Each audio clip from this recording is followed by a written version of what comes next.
Allez, c'est parti. Alors, donc, du coup, avant de commencer, je vais démarrer WAMP Server. Donc, je viens là, je cherche WAMP Server. Donc, voilà, voulez-vous autoriser cette application à apporter des modifications à votre appareil? N'ayez pas peur, c'est un programme de confiance. Oui. Donc, et là, maintenant, on attend que tout puisse démarrer. Là, en principe, on doit voir l'icône de WAMP Server en rouge, mais ça sera vert. Donc, ça passe du rouge à l'orange et ensuite le vert. Donc, le vert pour dire que c'est bon. Ensuite, ce que je fais, je vais sur localhost. Donc localhost, je peux y accéder comme ça. Ou même soit venir de mon navigateur directement et écrire localhost. Je regarde bien dans mes projets, je vais retrouver, parce qu'auparavant tout à l'heure on a copié Codastore. Donc je vais retrouver Codastore.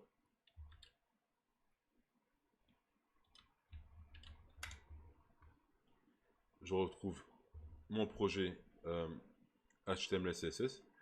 Donc du coup ce que je fais, c'est que maintenant je démarre mon Visual Studio Code.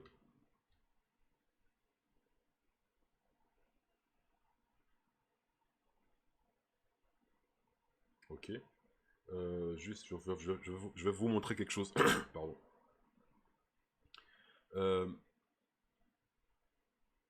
Là, j'ai ouvert mon répertoire Codastore, ok, en HTML.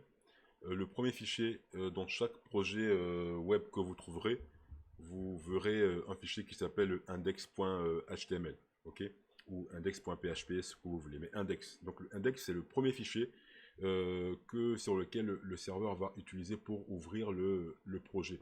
Donc en gros, c'est le sommaire, c'est le fichier principal, en gros. Donc là, là, je suis sur mon index. Si par exemple, là, je tape par exemple, ici on a home, si je tape là, Justin,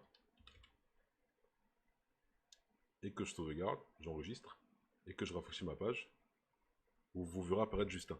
Donc c'est pour dire que là, avec l'éditeur de texte, ici, j'ai accès à tout mon projet, hein. Je peux modifier ce que je veux, quand je veux, écrire ce que je veux, et puis mon projet se modifie automatiquement. Bon allez, ça c'était une petite parenthèse, hein. De toute façon, vous avez déjà le niveau, vu que là, vous êtes censé avoir eu des bases en HTML CSS. Sinon, ben, je pense que ça, c'est pas grand chose.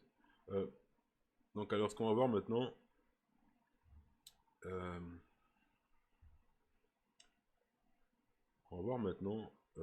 ce qu'il faut faire, c'est que nous, ce qu'on va faire, on va coder en PHP. Et pour coder en PHP, il faut avoir tous les fichiers, ils doivent avoir une extension .php, au lieu que ici, ils ont une extension .html. Donc voilà, ça nous arrange pas. Ce qu'on va faire, c'est qu'on va renommer, on va changer les extensions du projet Codastore en PHP, parce que nous maintenant ce qu'on va faire, on va coder en PHP. Et donc pour ça, donc c'est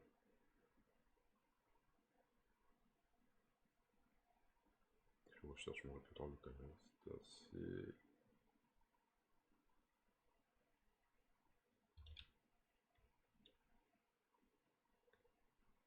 voilà, donc tous ces fichiers là, ils ont l'extension .html, et je vais changer l'extension là en .php. Ok. Donc pour ça, moi je le fais directement avec Visual Studio Code. Et pour ça, c'est simple, hein, je vais venir là, je vais renommer le fichier. Je vais mettre, au lieu de mettre HTML, je vais mettre .php. Voilà. Donc vous voyez ici directement que ça a changé. Euh, Ici, donc je renomme tous les fichiers HTML en .php. Ok.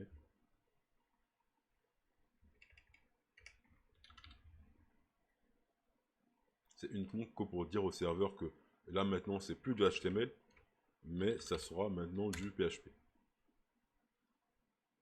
Après ça, pour renommer, pour enlever l'extension, il y a plusieurs manières de le faire, hein. Moi je préfère le faire en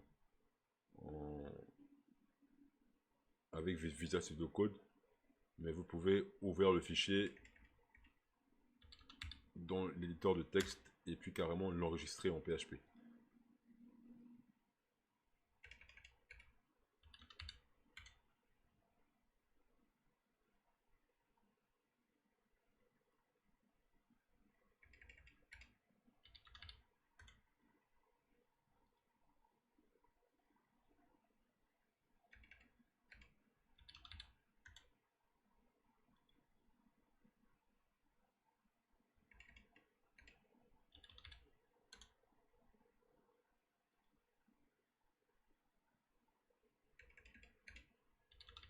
Voilà.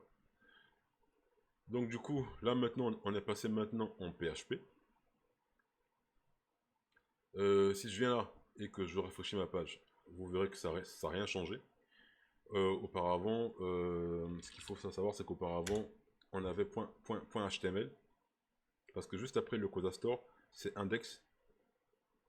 Comme je vous ai dit tout à l'heure que le index, c'est le fichier principal, c'est le fichier qui va être ouvert, le premier fichier qui va être ouvert sur le serveur, quand vous avez un projet web. Tout à l'heure, c'était .html, maintenant c'est .php. Donc, du coup, c'est pour ça que là, il ne le trouve pas. Si je fais ça, maintenant, je le retrouve.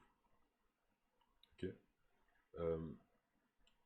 Juste, je récapitule là. Donc, tout à l'heure, c'était .html.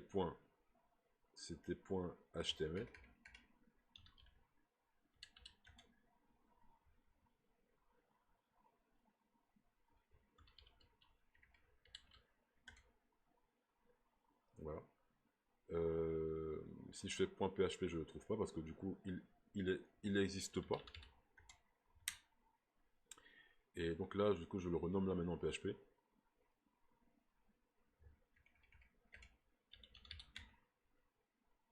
Et là maintenant, il va exister.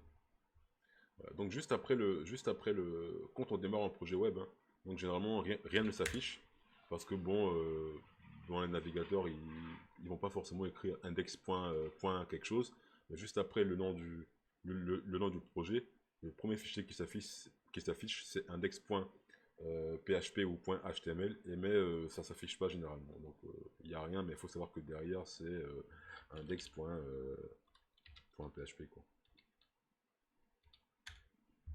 Voilà. Donc maintenant tout notre site, tout notre site maintenant est passé en PHP.